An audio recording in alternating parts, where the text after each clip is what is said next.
Hello everyone. Just wait for 2 minutes that everyone else can join, and then we'll start.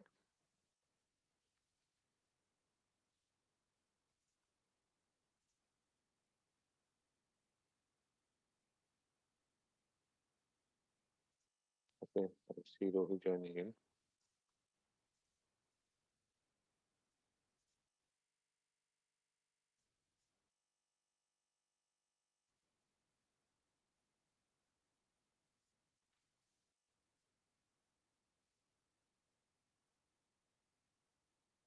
Let's wait for 2 to 3 more minutes. Hi Rohi, can you hear me? Hello, yeah, I can hear you. Yeah. Okay. You can wait for 1 minute. And let give it a start because we are not left much with the random forest, and people can join in. So what we have done, just a quick recap. We learned the basics about ensembles, and we looked into one specific ensemble method, or we are looking into random forest, which is one of the specific ensemble methods. We looked what is the advantage. We have to look into what is the disadvantage. We have not really looked into it right now. There's a specific way in scikit-learn how we can look into it, but we have started to look into a data set, which is a credit card default kind of a data set. There's a lot of variables. Just to save time and just to focus on the machine learning algorithm, we have not concentrated on the EDA part of it. We directly went into the data preparation. We prepared it. We created our X and Y matrices. Then we broke it down into training and testing sets without any uh, tuned hyperparameter or any specific value of the hyperparameter.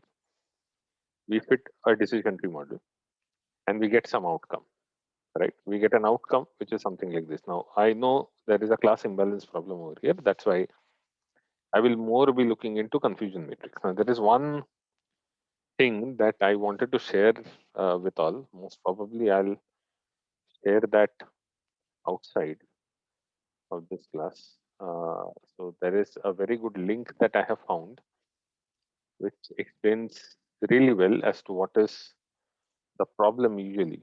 Okay, that happens with uh, the accuracy matrices. How we can choose good accuracy matrices. Are you still able to see my screen? Yeah, I can see it. Okay. Okay. So there is one specific blog which talks about this. Since we have imbalanced data, first of all, let's write down a few observations. First observation is uh, without any hyperparameter tuning, we are able to get a better model.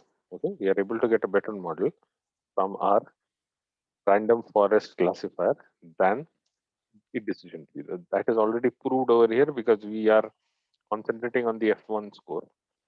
And if I look at the F1 score, it is actually comparatively better. It's not much better. You see, F1 score for a zero class is with an accuracy of 0.73, 0.82 and 0.39, while for RFC, it is 0.89 and 0.46. So it's actually better, right? It's actually better. And it also has something which is better, which is a greater recall score as compared to precision score. So that's what I wanted to say over here. Since we have imbalanced data, accuracy score is not a good measure. Okay, accuracy score is not a good measure. More so, we should be looking at precision, recall, and F1 score. However, while we look into these, we have to be very careful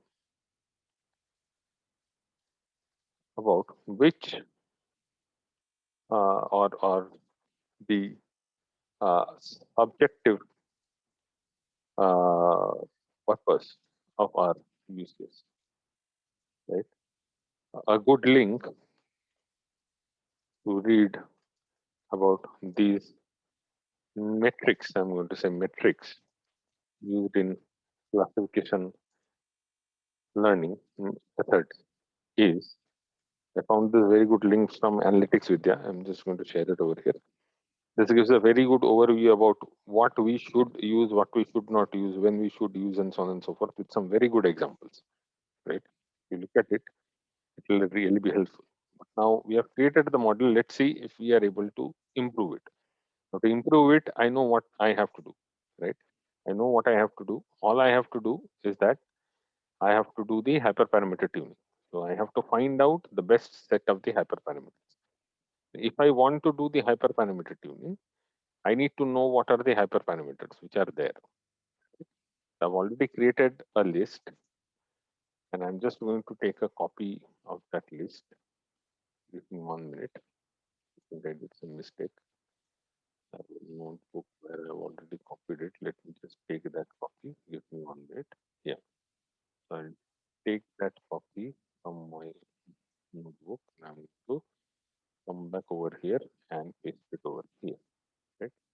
So if I paste it over here, oh sorry, I have to convert this into right. So if I run, you will be able to see the hyperparameters. Now, when we look at these parameters, what we are essentially saying is these are the hyperparameters relevant to RFC, which we can tune, right? But many of them, okay, or most of these are actual hyperparameters of the decision trees.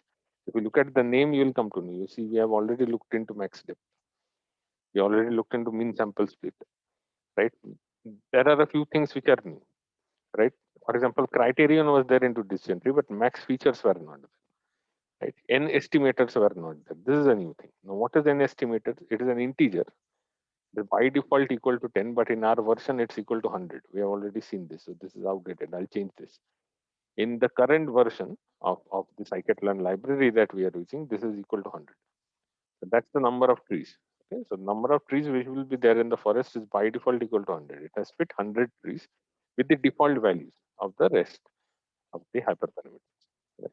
So what we are doing with the rest of the hyperparameters is that they are basically kind of a copy paste, right? Kind of a copy paste from the decision tree hyperparameters. So because we have understood what are the decision tree hyperparameters, there is nothing much we can talk about them, right? But there is one that we need to think about. That is the max features. Okay? Now, what exactly is max features? Max features is actually the integer variable. It can be float also, it can be string also, or it can be none type also. Right now, what this means is this is the data type of whatever value I'm going to give or whatever method I'm going to choose. Right. So max features is going to get a value basis the method that I'm going to choose. The method can be right. The method can be if I select int, right, then max features are the features which are selected on each split randomly. Right. If I select float, then this is the formula by means of which it is selecting max features. Right. So if I give a float value, it is going to select the maximum features like this. Why I'm doing this? I'm doing this because I've already learned that part of the ensemble, what I need to do, I'll just go back to the basics. I need to do this. Construct a decision tree using bootstrap sample, and every time a node has to be split, a different random subset of features will be considered. I'm not going to consider the same set of features every time. If I do that, right, it means that I fit 100 trees which are exactly identical. Right? I have 100 trees which are exactly uh, identical, which means it is like running a for loop. So I could have done a for loop rather than using a random forest. Right? So that's the reason why this variable is really important. Now, there are two things which I wanted to show you. What I'm going to do while we do grid search cross validation now is that I'm going to do the cross validation only for one variable at first. Only for one variable. Right? I'm not going to do it for all. Then I'm going to do it for all of the major ones, the ones that I use, usually the ones which we use in the industry. But before I even go to all of the features and tuning now on all of the hyperparameters, I'm going to show you a visualization technique. That visualization technique is very good to understand why we are doing this essentially. Right? As of now, we have looked into the theoretical aspect of it. We are doing hyperparameter tuning so that we do what? We reduce the maximum chances of overfitting and underfitting issues. And we are selecting the best parameters which gives us the best model without any biasness in the model. That is the reason why we are doing the hyperparameter, right? But we have not proved it, right? We have not proved it. So what we are going to do now is that we are going to prove that, right? So we are going to prove that by doing what? Let's say I'm going to select only max depth. Okay, I'm going to select only max depth. But even before that, let me do one thing. sklearn dot. I think it was where model selection. Model selection. Import grid search. Right. So from model selection, I have selected grid search TV. Right. I'm saying I'm going to have 5 folds. Right. We have already looked into water folds. Right. I hope you do remember. Now I'm creating a list of the parameters. In this list, this is basically not a list. This is going to be just a single one that I'm going to use. Let's say I'm going to use max depth. This is a very important one, right? We have already seen that max depth is actually a very important kind of a parameter when it comes to a decision tree. So I'm simply going to select max depth. Let's say I want that, okay, in the range, okay, in the range of values. Let's say starting from 1, ending to 20 with a gap of 5, right? So if I look into parameters, right? So this is the range. But if I take the range function, if I take the range function only, and if I just execute it over here, I am going to get a range of the values between this as the starting value, this is the ending value, the spacing of 5. Right now, what I would like to do is that let me create a random forest. I'm just going to name it RF1, right? And RF1 is going to be a random forest classifier, right? It is just going to be a random forest classifier object. I'm not going to do anything with it. This is how we did the grid search CV earlier also. We are not going to do anything. We're going to do things using grid search. So what we are going to do, RF is going to grid search CV, and then I'm going to pass the parameters. Okay, the parameters is I want the model to be tuned, right? The list of the parameters, okay, I have to pass. So I can simply say parameters also. I don't have to name it as param is equal to parameters.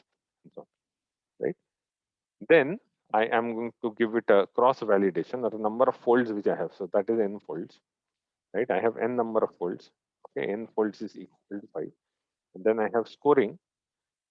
I'll say, let's say in this case, I am taking the accuracy as the scoring, right? So I am taking accuracy as the scoring. So this will be underscore 1. Scoring is equal to accuracy. Oh, sorry. My mistake. It has to be done very. Give me 1 minute. Why am I? Hmm, no, sharing the right screen. Are you seeing any flicker on the screen? Is any one No. of you? So you are able to constantly see my IPython notebook, right? Yeah, yeah. Okay. Okay. There's some weird warnings which are coming on my Zoom. Is talking about sharing and the problems with sharing, right? Okay, fine. So what I'm going to do now is that I am now going to fit the model with my training data. So RF uh, dot fit using explain pointer, right? So the moment I do this fit, it is doing 5 folds, and in each and every fold, it is taking the best values of the hyperparameter. We know this already. Let this run, and once this runs, okay, then what I'm going to do, I'm going to show you a visualization way. And by the visualization, what we are exactly going to do is that we are going to take the results and plot the results, right? We are going to take the results and I'm going to plot the results. The moment I do that, okay, the moment I do that, then it's going to show me the change or the variation which I have, the change or the variation which I have with respect to the training accuracy as well as the testing accuracy, right? So what or how exactly that graph will look like, I'm just going to give you a small glimpse as long as this does not come out. So it's going to look something like this. Let's say On the y-axis, I'm going to have the accuracy, right? And on the x-axis, I'm going to have the hyperparameter that I'm tuning. In this case, what I'm tuning, max depth. Right? So I'm just going to write it as MD. On x-axis, I have the hyperparameter that I'm tuning. On the y-axis, I have the uh, uh, uh, metric that I've chosen that I'm trying to increase, right? In this case, you will get some values like 0. 0.7, 0. 0.8, 0. 0.9, and 1. You will see two lines over here, which will look, it says something like this. Let's say, it is just a very blunt example. It's going to look something like this. Or you may find a graph with the same axis, which will look something like this. Or you may find a graph which looks something like this. Yeah, just admits also. Give me a minute. Right. So the moment we see a graph like this, these lines will be given in two different colors, signifying which one is the testing data or which one is the testing accuracy and which one is the training accuracy. So training accuracy will be something like this, testing accuracy will be. So training will be something like this, let's say, and testing will be something like this. Training will be something like this, testing will be something like this. Now, what can you infer out of this data? What we can infer out of this data, then there is at least one value of max depth. Okay, there is at least one value of max depth or that specific hyperparameter that we are tuning. Okay, the specific hyperparameter that we're trying to tune, where the accuracy, y-axis is what? Y-axis is the accuracy of the model, right? So there is at least one such value of MD where the accuracy of the training set and the testing set are very close to each other, right? They are nearly equal or they are very, very comparable. In any other place, they are very different. It means there is a possibility of doing overfitting, right? There is a possibility of having overfitted data. There is a possibility of having underfitted data. And so overfitting and underfitting problems are not there for at least one value. Here in this case, that value is this. Here in this case, the value is this, right? So the value of MD will be this. The value of MD in this case is going to be this. The value of max depth in this one, in this diagram, right, is going to be this value, right? In the second diagram, it was this value, right? In the first diagram that I draw, the value will be this value. This is where the accuracy value of the training data and the testing data or whatever metrics I've chosen, there is not much gap in there, right? And what that signifies, right? What that is going to signify is that this is where or this is the value of max depth which I can confidently choose, irrespective of whether my accuracy is going to be very less. For example, let's say this value over here is 0.7, or let's say 70% is here, 80% is here, 90% is here, 100% is here, right? I could have selected a max depth value which is over here, and my accuracy would have gone up to closer to 100%, right? I would have been very happy. But then I would call my model as an overfitted model because my model is performing very well in the training set as opposed to the testing set, right? You see at this value, let me just clear all the drawings again. I'll draw. If I have a graph which is something like this, let's say this is the training data and this is the testing data accuracy with respect to the change in max depth. As we plot max depth along with accuracy, I see there is a change like this. Now, if I take a value of, let's say, max depth equal to this, let's say this value is M1.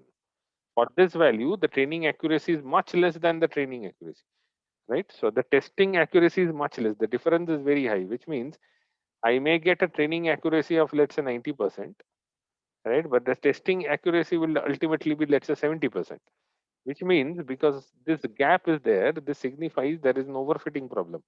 My algorithm has learned successfully all the patterns which were there in the training data, but it has not learned everything in the testing data. It is not performing well. It means same problem which I had with that maths book, right? I marked up all the questions. So if I take questions from the question book in the exam, then I'm able to perform quite well, right?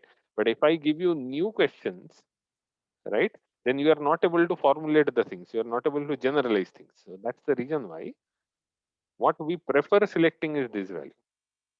This value is, let's say, M2, right? We will prefer selecting a value M2 where testing and training accuracy is very close to each other, which means there is neither overfitting nor underfitting, right? That's exactly what we would like to do, right? So to find this value and any other value for any other hyperparameter like max step, that is what we are doing over here. We are doing grid search CV only for that reason, right? So let's try to code that up. Let's see how we can code that. And even before we code that up, what we can essentially do is we can see the scores also. We can see the scores also. So if I do rf dot cv underscore results underscore, okay, you can see the results here also.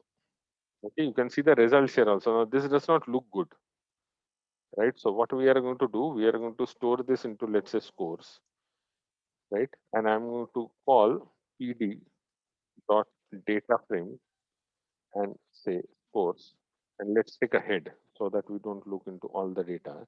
I'll just take a head. Mean fit time is the fit time in seconds. You can ignore all this time kind of a parameter, but you look at this. This is the parameter max depth. Max depth being 1 or 6 or 11 or 16, because this is the way I have arranged it, right?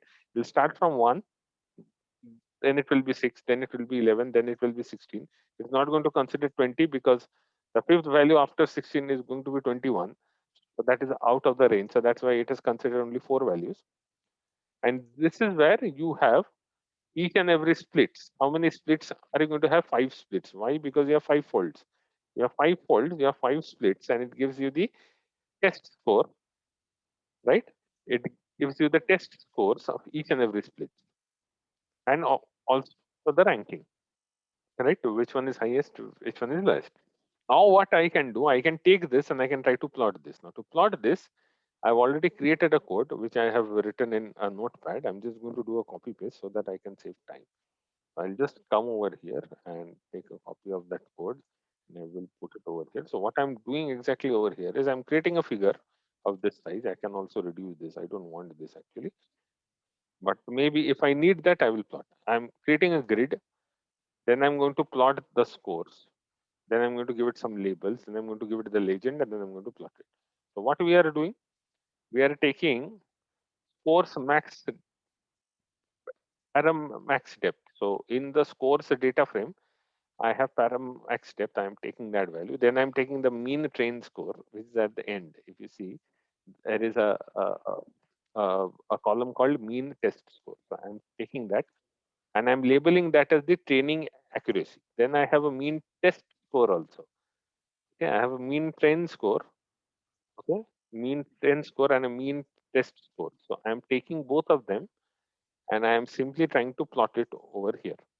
Okay, if I do a plot, mean train score is not there. Why is it not there? Have I done something wrong? Let me see. Mean train score was not there. Even I noticed this. Let me just see. What have I done wrong? I have done a grid search CV with RF with parameters. I have not imported keyfold. I have not imported keyfold. So is that going to be a problem? I don't think so. Why should that be a problem? Then I'm taking RF CV results, right? That is what I'm doing. So it doesn't really matter. But let's see. Let's see if that is really going to make some changes. From sklearn.model selection, import k fold. What was the name of the model? It's k fold only, yeah. And k folds is this, max depth is this, parameters is this. It's fine. I can even delete this. This is not required. I'm just going to create a model called RF. And RF will be grid search CV, do an RF of this, and I'm going to fit the training data. Let's pick it once more and then let's see. RFCV results should contain that column, but I don't have the training score. I don't know why. Maybe something has changed in this version. Let me look into the documentation quickly. sklearn and model selection and grid search CV. Sometimes they change things and we are not aware. Let's just check. Okay. So parameter grid scoring. Scoring is there. Very good. In the let me look at some sample code. Let's see. So CV results. Edit of ND arrays. So here mean score time, mean fit time, mean 10 score is there. Mean test score is also there. It should be there. It should be there in the output. Let me see what we are doing over here. Grid search CV parameters we have taken like this. Support. Oh, sorry. Okay. Yeah, it is fine. I mean, they are fitting it onto support vector specifier. We are doing it onto random forest. This is just another algorithm, which is fine. I'm doing a CLF fit on grid search CV as we see and the parameters. Right, I'm not using any folds here. They have not using any folds. Right, so what they are doing, CV underscore result dot keys. So that is exactly what I did also. Right, so if I look at this value and if I look at this value now, no, it is not there. Mean test score is not there. Max param mean train score is not there. There is X train and Y train only I'll have to pass. No, I have done the right thing. The right thing. Why does it not solve the problem? Man? RF dot CV results and let's see what this output gives me. Calculate mean score is there. No, mean test score is there. Mean train score is not there. That is true. There's something which is wrong with my installation, it seems, because it should be there, right? It should be there. There's some problem. There is some issue. Uh, Let me see. No, not doing anything. Best for best estimator will be there. That is not an issue. So plotting is not working. Let me work on this, friends, and at later stage I'm going to tell you how to do. But if I do a best estimator, max depth is equal to 11, and RF dot best score, best params is this. RF dot best score should be the highest accuracy that I can achieve, 82%. What about the base one? The base one is also 82. So, okay, it's fine. I'm able to get the best estimators, but I'm not able to fit the folder, not sure why. So there is some issue with the folding with grid search CV. Most probably that is because of my implementation, or it may well be because of this the version of scikit-learn that I'm using. There is some issue. Let me have a look into this, friends. I'll get back to you. So I was not able to show you the graph. I'm sorry for this. But as you may have already understood, the graph looks something like this. On y-axis, it will be accuracy. On x-axis, it will be the hyperparameter that you are tuning. For each and every hyperparameter that you tune, you get a graph which is something like this. So one line represents the training accuracies variation. The other line represents the testing accuracy variation, right? And there is at least one point where there is not much difference between training accuracy and the testing accuracy. This is the value which we select, right? Let me just go on and let me now do what? I'm just going to select all the parameters now. I'm going to select all the parameters and let me see if I'm able to change the values. So what I'm going to do is that, what parameters should I take? Yes, so I already have a list for that. So let me just take that. Okay, I've already created some code for today so that I can save time. I hope you can see it now. I just pasted it over here. So random forest classifier I have created. Max depth I have taken something like this. Okay, max depth there should be 11 also, I believe. So let me do one thing. Let me take this as range of 1 to 30 with a split of 5. Okay, this should be good. Max features I have taken 5 to 10 only. Number of estimators I have taken 100, 200, or 300. These are just random values. You have to play around with these. Okay, when you play around with these, then you come to know about this. Okay, now I create this. Okay, and I have this grid search. Now I have to fit the grid search. Right, I have to fit the grid search. Greer ID search dot fit extend pointing. Right, I'm just fitting the data with the training set. So this will take some time, but we already know what it is doing, right? So it is totaling to 432 models. It is fitting. It's fitting 432 models. One thing I wanted to mention over here, specifically the parameter that I've used over here, n jobs. N jobs being equal to -1. This is a very important thing. Whenever you are doing things into production systems, right, please use this parameter. This is really, really very good. The reason why it is good is because it helps you parallelize. So if you have multi-core CPU, right, on the system where you are running this kind of a compilation, right, it's going to parallelize your task. So it is actually running a number of concurrent workers. In this case, it is running 8 concurrent workers, you see. So it's going to run these fits into parallel so that you can save some time, right? So it took 30 seconds to fit 34 tasks or 34 fits, right? So let's say how much time it's going to take. Let's wait for some time. Let's clear the drawings. In the meanwhile, let me see why didn't I get this value. Okay, let me do some googling. Random forest classifier and grid search CV. Wow. Let's see. It's going to. Ah, yes. So somebody has done something on Kaggle. Kaggle has very good things. Towards data science also has something. Let me see. In the meanwhile, this is already running. I can see that. You don't have to worry about that because of this sign. If you see this kind of a processing sign, right? You see this kind of a processing sign which is there on the window, it means the job is running. But this will take some time, friends. This will really take some time. Uh, I can already see my CPU utilization has gone up to 100%. Okay, very good. Let me just close a few other windows in some other browsers that I have opened. Let me just close them, or otherwise they will take a lot of it. So let me just close a few of them. Hmm. So just closed a few of them. I'm sure that will help reduce the CPU utilization. Let me close a few applications also. That will help. Hmm. In the meanwhile, friends, do you have any queries? Then please go on.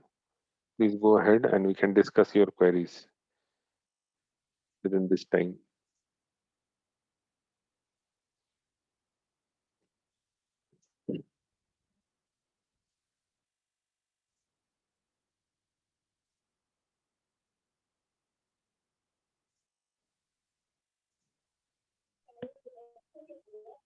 No questions from me, Dhamma. Okay. Thank you, Saransh.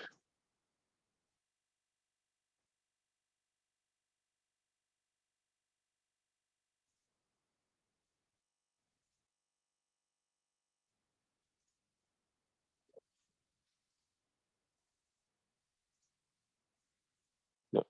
My CPU utilization is still 100%. Still using all my CPUs and GPUs, which is good. It's not a bad thing. That's why we have a machine, right? To use things. But it is taking time. Okay, let it take some time. In the meanwhile, let's find out what we were doing. Yeah, so Kaggle should have some answer, and even this one should have some answer to what I was doing. Cross validation. Yes, this is exactly what I'm looking for. But where is your code when it's not loading? Something wrong with my laptop also. Yeah, so this is what this guy is doing. So he is creating a random forest regressor. I will talk about how to do regression with the classification algorithms. But just to keep you informed at this point in time, uh, remember in one of the sessions, Saransh had asked a question as to what is the specific reason why these methods are called cart methods, or what is the exact reason why we call them cart methods, or what is the meaning of that word cart, right? So there are a few algorithms like, let's say, decision tree and random forest and so on, which can be used both to do regression as well as to do classifications. Okay. So that's the reason why they are used in both. So random forest classifier as well as random forest regressor both exist. Okay, they both are going to exist. Now, are they doing? Let's see. So they have these parameters which they're simply fitting. Random grid they have created. Okay. Now what they are doing? Random search training. Training features and training labels. So that is exactly what I did. X train and Y train. And they are doing this parameter distribution, random grid, integration, this and so on. And why am I not getting it? I don't know. Grid search with cross validation. Okay, grid search with cross validation. This is where you use the splits. If I get this value, hmm, no, this does not solve actually the problem. Training the visualization score versus num3, score versus max feature. So this is how it's going to look like. So this is how it is going to look like. But we were not able to get this outcome, but it's going to look like this. If you look at this, I hope you are looking at this. So this blue line represents training. You see, it is written over here. This is a train. And green one is the testing line. So there is one value where the difference is the lowest. In this case, I would rather argue the value is one. So for max features hyperparameter, but the value being one, the difference between training accuracy and testing accuracy is the lowest.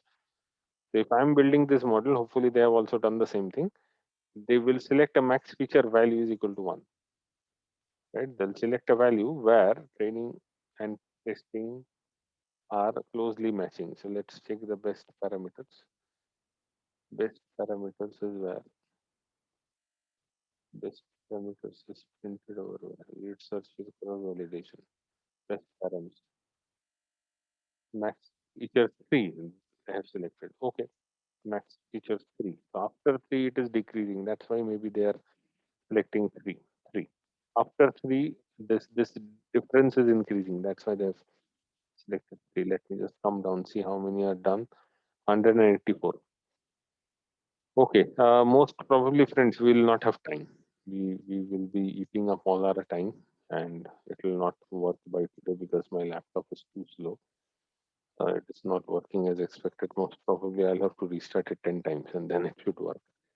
So, what we can do, unfortunately, we can close the session as of now because it is not working as expected. It is taking a lot of time to fit. This usually happens. I mean, it depends on the kind of data that you are using or how much, let's say, consumption you have on the system.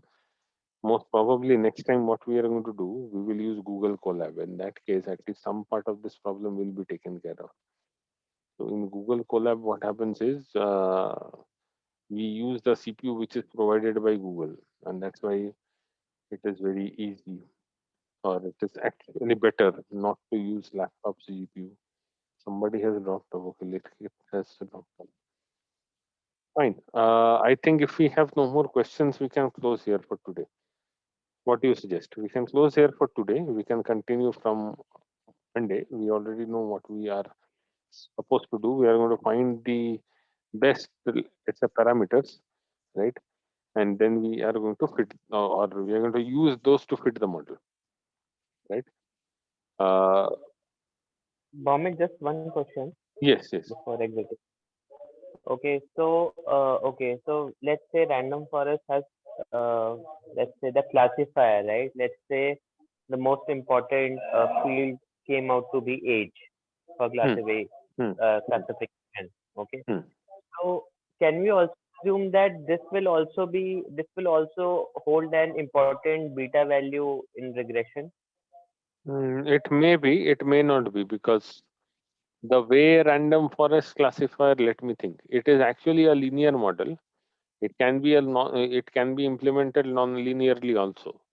So it may well be the case that it is closely related to beta value. When we look about, or when we talk about, let's say, support to vector machine, this will be more clear. But in random forest also, usually the Mhm. way each and every tree is created is by linearly dividing the data, right? So what I mean by that is, let's say I have two classes of data. I'm going to plot that on x and y axis. Okay. I have one class of data which are my process, and process are like this. Okay, process are like this, and I have another class of my data which are my circles, and circles are in orange. Okay, so I have a data set which is something like this. What a decision tree and ultimately random forest will also be doing the same, right? What they're going to do, find one value where I can create a straight line like this. So this divides my data into two halves. Then I'm going to find one value of y, which is going to divide my data into two halves. Now I exactly know for which values y1 until y2 and x, this is going to be 0. Let's say this is x1 and this is x2, right? So I can now create that if else kind of a condition, that if something falls within the range of x1 to x2 and y1 to y2, right? So then it is this the value, right? So then it is this class. Let's say this class is 0 and this class is 1, right? So in this way it works. So closely, the coefficients might be closely related, but not always, because this is how the classification things will work. In case of a regressor will work in a different way, because it has to predict the continuous value, right? So it might be the same, it may not always be the same, Okay. Okay. right? But you have Thank actually raised a very good point. So that we are going to look, let's say on Monday, what we will do, once we have fit our model, right? This is a good thing to look at. We will try to extract the most important features. Okay, we'll try to extract the most important features of the data which is contributing most to our model. That can be done. sklearn already has an API for that. So if we look at it, uh, random forest classifier, if I go to random forest classifier, then it already has a variable which stores this. I'll just quickly show you this. Let me just open it. Are you able to hear me? No. You can hear me, right? you. Yeah, Bhumik.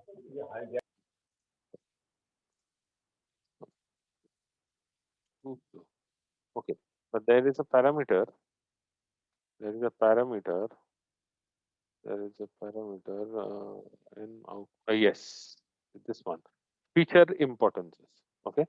Feature importances gives you a list of numbers. So what it is going to do? Let's say I have fit my model in my using my X data, right, or using my features data, and the order in which the columns are, okay, are like F1, F2, F3, and F4. So let's say I have only 4 features and one target T1. This feature importances thing, right? What it is going to do? It is going to give me some numbers in form of an array, right? Let's say the number it gives to F1 is 0.01. Then for F2 it is 0.52. For F3 it is 0.13, and for F4 it is 0.00. If I sort this, you can clearly see, you can clearly understand from this now, F2 is the feature which has highest importance. That this value, right, this importance is the beta coefficient. This is the beta coefficient or the weight, right? So this is the weight which is given to that feature. Higher the weight, the higher, the more important is the feature, right? This is the impurity based feature importances that we can get from this library, right? So in this case, obviously F2 is highest, F3 is falling next, then comes F1, F4 we can clearly drop because it is very close to 0. Now these values that we got right here, just to answer your question, Samesh, it will not answer your question, but these values that we have got over here for a classifier, for random forest classifier, may not be the same as the random forest regressor. Okay, it may not be the same because this is working in a different way. It might well be the same also. In some edge cases, it might well be the same. If the data is clearly linearly separable and the, the the growth is also quite well, I mean, in terms of the linear equation which is going to form, there may well be a possibility. There can be other factors also, like impurity in the data and so on. So basis that, this beta value might well be the same, right? But there is a very high chance that the beta values will not be the same. It is always good to fit the model and then So find out the beta. Bhawmik, this RFC and an RFR, they are working in a totally different manner in the Well, I mean, they are fitting trees, so you cannot say they are totally different, right? In case of a random forest classifier also, you will be fitting X number of trees. In case of random forest regressor also, you will be fitting trees only. So the basic idea is the same. The only thing that changes is the estimation or the way it is going to estimate.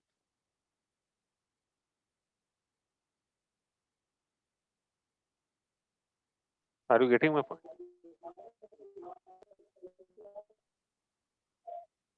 yeah, Bhawmik, Huh? agreed. Most probably, we will look into some examples also. That will be very good of regression cases. But no, we waited for a good amount of time, but this is still running. Done. Very good, very good, very good. So grid search best arms is this. Grid search best score is 82. Did not improve much.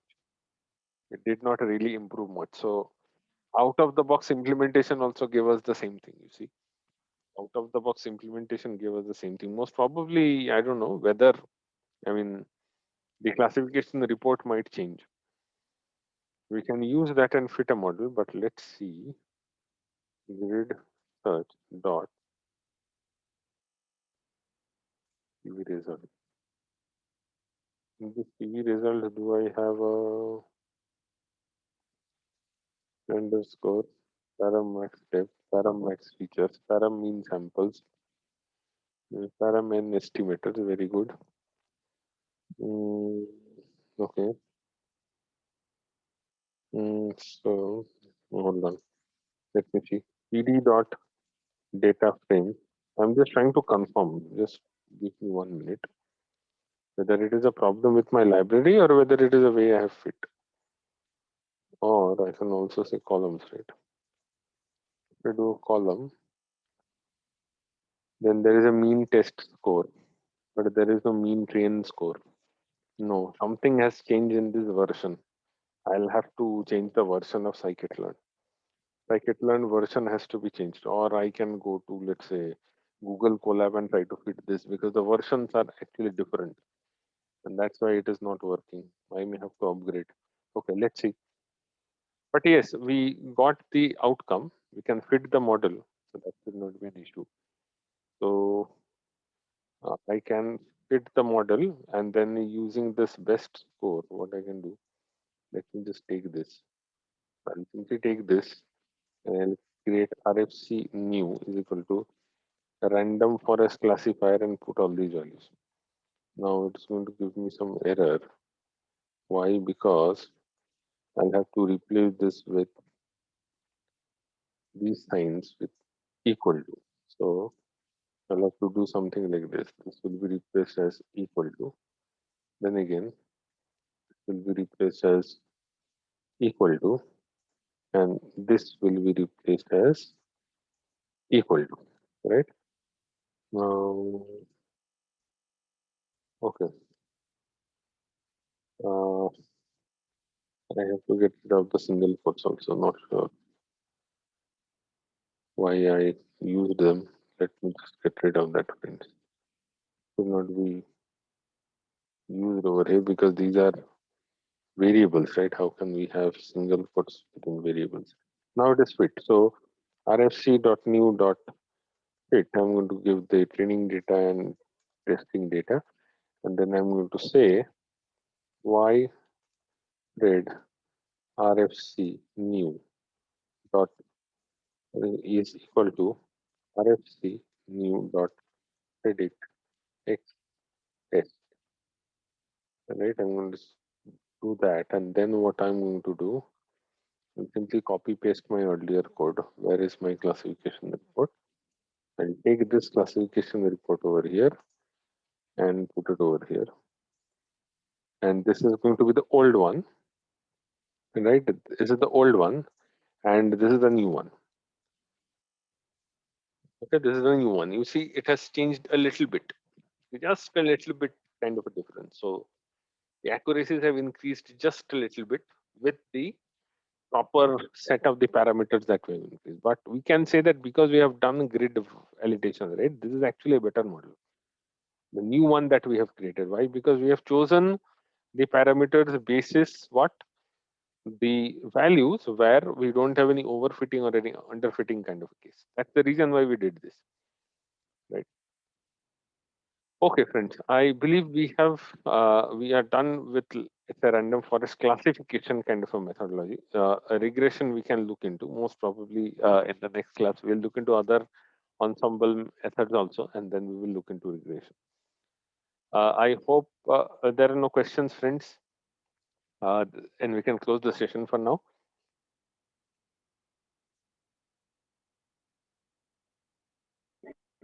Yeah. No questions, Vomit. Thank you. No questions. Okay. Thank you. Thank you, friends. See Thanks, you. Good Bhawmik. night. Good night. Good night.